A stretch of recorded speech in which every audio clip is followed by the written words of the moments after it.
नमस्कार दोस्तों हमारे YouTube चैनल में आप सबका एक बार फिर स्वागत है।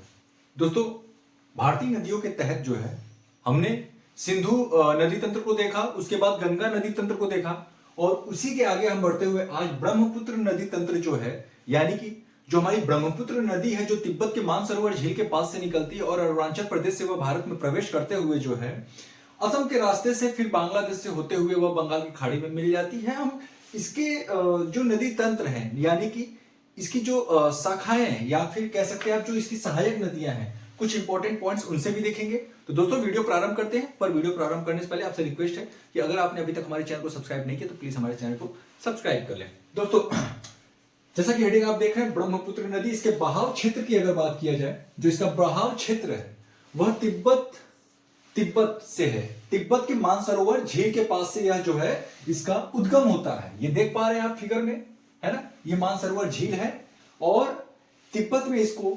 यरलुंग जंगपो, क्या बोलते हैं, यरलुंग जंगपो के नाम से जाना जाता है। तिब्बत जिस पर कि चीन का अधिकार है।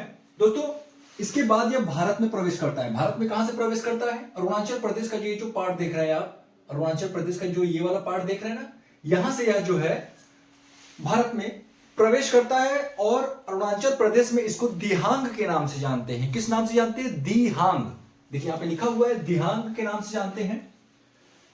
बात करें अगर उसके बाद यह कहा जाता है तो देखिए दिहांग इसको अरुणाचल प्रदेश में कहते हैं और जैसे ही यह ब्रह्मपुत्र नदी, जैसे ही यही दिहांग, आप कह सकते हैं यही दिहांग जो है जैसे ही असम राज्य में प्रवेश करता है, इसका नाम बदलकर क्या हो जाता है? ब्रह्मपुत्र। क्या हो जाता है? ब्रह्मपुत्र। अगर आपसे क्वेश्चन पूछे कि जो ब्रह्मपुत्र नदी है इसका नाम जो ब्रह्मपुत्र पड़ता है यह किस राज्य में है, जैसे यह असम में प्रवेश करता है, इसके बाद यह असम से होते हुए और ये बांग्लादेश में प्रवेश करता है। बांग्लादेश, जैसे यह बांग्लादेश में प्रवेश करता है, इसका नाम बदलकर क्या हो जाता है? जमुना। यमुना नहीं, जमुना। और इसी जमुना नदी में गंगा जो कि ये फरक्का नामक स्थान में बंगाल में दो भागों में बढ़ जाती है, हुगली और भागीरथी। यही जो भागीरथी जो गंगा की मुख्य शाखा है, यही जैसे ही जमुना नदी में मिलती है, दोनों संयुक्त रूप से मेघना नदी का निर्माण करते हुए यह बंगाल की खाड़ी में सुंदरवन डेल्टा का निर्माण करके जो है विलय हो जाते हैं। तो ये तो रहा हमारा ब्रह्मपुत्र नदी का जो है बहाव क्षेत्र। दोस्तों एक और पॉइंट देखिए, सिंधु, सतलज, ब्रह्मपुत्र, इन तीनों नदियों का जो उद्गम स्थल है वह क्या है? मानसरोवर झील, है ना। मानसरोवर जो झील है, यहीं से आपकी सतलज और यहीं से सिंधु और यहीं से आपकी ब्रह्मपुत्र नदी का जो है उद्गम होता है। ठीक है। तिब्बत में इसे किस नाम से जानते हैं? यरलुंग जंगपो, ये तो मैंने आपको बता ही दिया है। एवं सांगपो के भी नाम से जानते हैं। यरलुंग जंगपो तो है ही, इसके साथ साथ इसको सांगपो भी कहते हैं। क्या कहते हैं? सांगपो। ठीक है। अरुणाचल प्रदेश में जैसे ये एंटर करता है, इसका नाम क्या हो जाता है? दिहांग।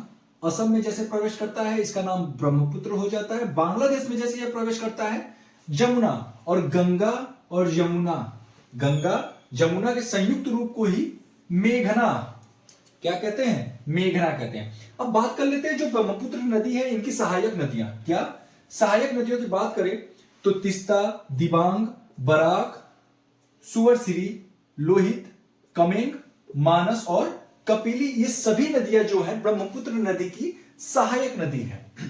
बात करें अगर जो ब्रह्मपुत्र नदी है, इसके बाएं तट पर और दाएं तट पर कौन कौन से जो है कि नदियां, मतलब ऐसी नदियां कौन कौन सी हैं जो बाएं से जो है इसमें प्रवेश करती हैं ब्रह्मपुत्र में, और ऐसी कौन सी नदियां हैं जो दाएं हिस्से से जो है प्रवेश करती हैं या मिलती हैं। ठीक है।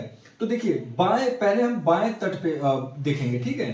तिस्ता, सुअरसिरी, कमेंग, मानस, दिबांग, ये सभी नदियां जो है ब्रह्मपुत्र के बाएं से जो है, बाएं तट से आकर जो है ब्रह्मपुत्र में मिलती हैं। अब बात कर लेते हैं दाहिने तट की। दाहिने तट की बात करें तो लोहित, बराक, दिबांग और कपिली, ये जो चारों नदियां हैं, ये दाहिने तट से आके जो है ब्रह्मपुत्र नदी में प्रवेश करती है या विलय होती है। अब देखिए कुछ इंपॉर्टेंट पॉइंट्स हैं ब्रह्मपुत्र नदी की जो सहायक नदियां हैं उनसे रिलेटेड, उसको देख लीजिए। एग्जाम में बहुत ज्यादा डीप नहीं जाता है इन नदियों से, बट कुछ इंपॉर्टेंट पॉइंट्स हैं उनको देखना आवश्यक है। जैसे कि तिस्ता नदी की बात करें, है ना, तिस्ता नदी जल विवाद किसके किसके बीच है? भारत और बांग्लादेश, ये याद रखिएगा। जो तीस्ता नदी है वह सिक्किम से ऐसे ऐसे बहती हुई आती है, ठीक है, ऐसे ऐसे बहती हुई आती है और वह किसमें मिल जाती है? ब्रह्मपुत्र नदी में मिलती है, ठीक है। और तीस्ता नदी का जो जल विवाद है वह भारत और बांग्लादेश के बीच है। ये भी क्वेश्चन बहुत ज्यादा एग्जाम में पूछा गया है। दोस्तों उद्गम स्थल की बात करें तो यह जो है सिक्किम, जैसा कि मैंने बताया सिक्किम, ये हिस्सा जो है सिक्किम का है, ठीक है, ये हिस्सा क्या है? सिक्किम का है। सिक्किम से यह जो है बहते हुए पश्चिम बंगाल में प्रवेश करती है। ये हिस्सा जो है दार्जिलिंग वाला हिस्सा पश्चिम बंगाल का है। पश्चिम बंगाल में प्रवेश करने के बाद यह आगे बढ़ के बांग्लादेश में प्रवेश करती है। बांग्लादेश में यह ब्रह्मपुत्र नदी में विलय हो जाती है, ठीक है। ये तो हो गया उद्गम स्थल और इसका बहाव क्षेत्र। अब देखते हैं लोहित नदी। लोहित नदी को खून की नदी भी कहते हैं। क्यों कहते हैं? क्योंकि इसके अंदर जो है, जो शैवाल है इसके लाल होते हैं। क्या होते हैं? लाल पाए जाते हैं, इसलिए जो है ये देखने में लाल लगती है। ये नदी जो है देखने में लाल लगती है, इसीलिए इसको खून की नदी भी कहा गया है। बराक नदी की बात किया जाए तो उद्गम इसका जो है मणिपुर की पहाड़ियां, क्या है? मणिपुर की पहाड़ियों से जो है, मणिपुर की, ये देख पा रहे हैं आप, बराक है, ठीक है। बराक नदी का उद्गम स्थल है मणिपुर की पहाड़ियों से। ये बहते हुए, है ना, बहते हुए जो है यह कहां जाती है? मणिपुर से स्टार्ट होता है, मिजोरम, असम और फिर उसके बाद जो है भारत के तीन राज्यों से होने के बाद यह बांग्लादेश में प्रवेश करती है इस सिरे से, ठीक है। और यह जो है मेघना नदी में मिलती है, ना कि जमुना में। यह जो गंगा और जमुना का जो संयुक्त रूप जो मेघना नदी है उसी में जाकर यह बराक नदी मिल जाती है। दोस्तों देखिए अगला जो हमारा इंपॉर्टेंट पॉइंट है वो है विश्व की सबसे बड़ी नदी द्वीप। जो विश्व की सबसे बड़ी नदी द्वीप है वह कौन सी है? माजुली द्वीप। क्या है? माजुली द्वीप। वह माजुली द्वीप कहां पड़ती है? यही ब्रह्मपुत्र नदी के किनारे स्थित है, जो कि असम में है। कहां है?